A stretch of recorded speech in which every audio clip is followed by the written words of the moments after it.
then to education. Peter.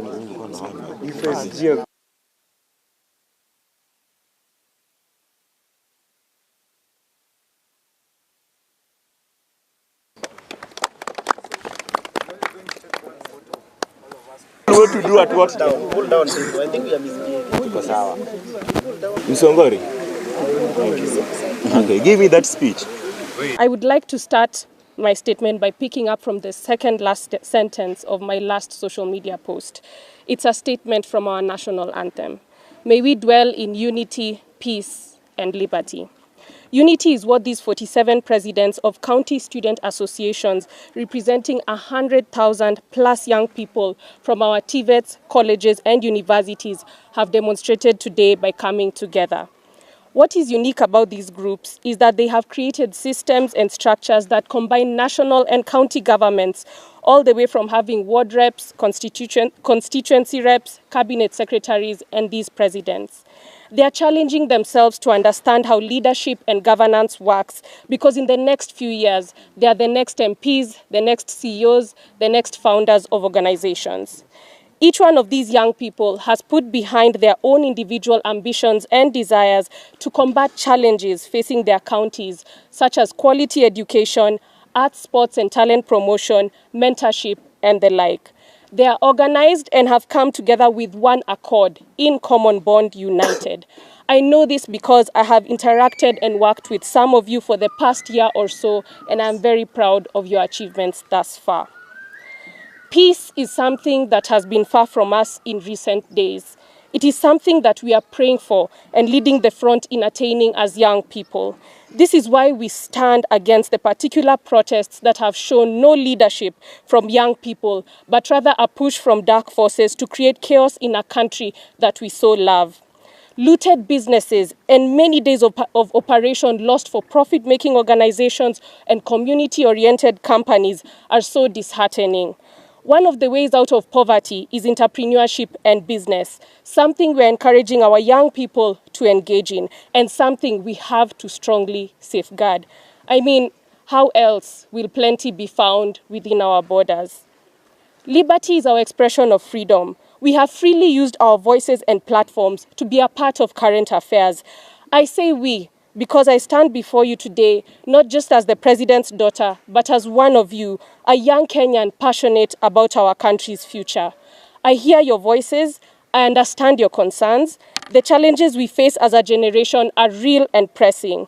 From unemployment to the rising cost of living, we are all feeling the impact of our current economic situation. I want you to know that your engagement in our nation's affairs is not just welcome, but essential. They all contribute to the vibrant democracy we are building together. At the same time, I urge us all to consider the complexities of governance. Solutions that seem simple often have far-reaching consequences we might not immediately see. This doesn't mean we should stop pushing for change, but that we should approach these issues with nuance and openness to dialogue. As I continue to use my platforms to support all young people, I would like us to engage constructively. Let's criticize when necessary, but also propose solutions. Let's be the generation that's known not just for its passion, but for its innovation in governance and civic participation. I don't have all the answers, and I won't pretend to. But I'm here to listen, to learn, and to work alongside each of you for a Kenya that reflects our hopes and dreams. Our shared love for Kenya is what will indeed move us forward. There are many ways to engage with young people. This is something I've been doing for over the past 2 years in my own ways and formats, and the government is putting together the multi-sectoral forum to formalize that. But each one of us can engage with young people. The Ministry of Youth, for example, already engages with young people. I throw a question back to you. Why aren't we already acknowledging those who are working with the young people, the various organizations, platforms such as the county associations? They've been working in the back end. Yes. And now is when things are coming to the front, that there are various people who've been pushing for young people. So this is not something new, and it's not a current phenomenon, but it's something that has already been happening.